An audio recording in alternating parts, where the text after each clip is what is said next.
Party മാറി മാറി ബി.ജെ.പിയിലെത്തിയ AP. Abdullakutty ഈ ലോക്സഭാ തെരഞ്ഞെടുപ്പിൽ ഒരു സീറ്റ് പ്രതീക്ഷിച്ചതാണ്. എന്നാൽ ആദ്യഘട്ട സ്ഥാനാർത്ഥി പട്ടിക പ്രഖ്യാപിച്ചപ്പോൾ അബ്ദുള്ളക്കുട്ടിക്ക് സീറ്റ് ലഭിച്ചില്ല. രണ്ടാം ഘട്ട സ്ഥാനാർത്ഥി പട്ടികയിലും വലിയ പ്രതീക്ഷ വേണ്ട എന്നാണ് അബ്ദുള്ളക്കുട്ടി അനുഭാവികൾ പറയുന്നത്. പി.സി. ജോർജിനെ പോലെ സീറ്റ് നൽകാമെന്ന് അറിയിച്ചിട്ട് അബ്ദുള്ളക്കുട്ടിയുടെ കാലും ബി.ജെ.പി. വാരിയോ എന്ന ദിവസങ്ങൾക്കുള്ളിൽ നമുക്കറിയാൻ സാധിക്കും. ഏത് രാഷ്ട്രീയ നേതാവിനെ പോലെയും സീറ്റ് ആഗ്രഹിച്ചിട്ടില്ല എന്ന പതിവ് ഡയലോഗാണ് അബ്ദുള്ളക്കുട്ടിയിൽ നിന്നും ഉണ്ടാകുന്നത്. എന്നാൽ മത്സരിക്കാൻ അബ്ദുള്ളക്കുട്ടി മനസ്സുകൊണ്ട് തയ്യാറെടുത്തതായും ചിലർ ചൂണ്ടിക്കാട്ടുന്നു.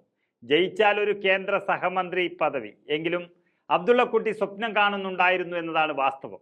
നേരത്തെ കേന്ദ്രമന്ത്രിസഭാ പുനഃസംഘടനാ വാർത്തകൾക്ക് പിന്നാലെ കേരളത്തിൽ നിന്ന് ആരൊക്കെ ഇടം പിടിക്കുമെന്ന വാർത്തയിൽ അബ്ദുള്ളക്കുട്ടിക്ക് മുൻതൂക്കമുണ്ടായിരുന്നു.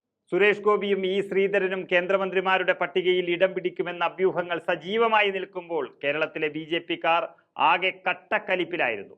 ബി.ജെ.പിക്ക് വേണ്ടി കേരളത്തിലെ ഇടത് വലത് മുന്നണികളുടെ ആട്ടും തുപ്പുമേറ്റ് മുന്നോട്ടു പോയിട്ടുള്ള പാർട്ടി നേതാക്കളെ വഞ്ചിക്കുന്നതിന് തുല്യമാണിതെന്ന് നേതാക്കൾ അടക്കം പറഞ്ഞതോടെയാണ് സുരേഷ് ഗോപി അടക്കമുള്ളവരുടെ സാധ്യതകൾക്ക് മങ്ങലേറ്റത്.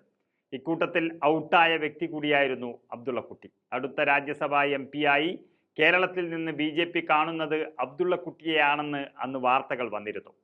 നിലവിൽ കേന്ദ്രമന്ത്രി വി മുരളീധരനാണ് കേരളത്തിൽ നിന്നുള്ള ബി.ജെ.പിയുടെ പ്രതിനിധിയായി മന്ത്രിസഭയിലുള്ളത്.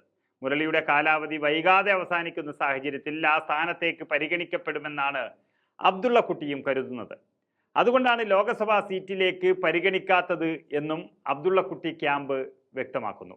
അതേസമയം മുരളീധരന്റെ കാലാവധി അവസാനിക്കുന്നതിന് തൊട്ടു പിന്നാലെ ലോക്സഭാ തെരഞ്ഞെടുപ്പ് വരുന്നത് കൊണ്ട് തന്നെ കേന്ദ്രമന്ത്രി സ്ഥാനം അബ്ദുള്ളക്കുട്ടിക്ക് ലഭിക്കാൻ സാധ്യത കുറവാണെന്ന് മറ്റൊരു വിഭാഗവും പറയുന്നു.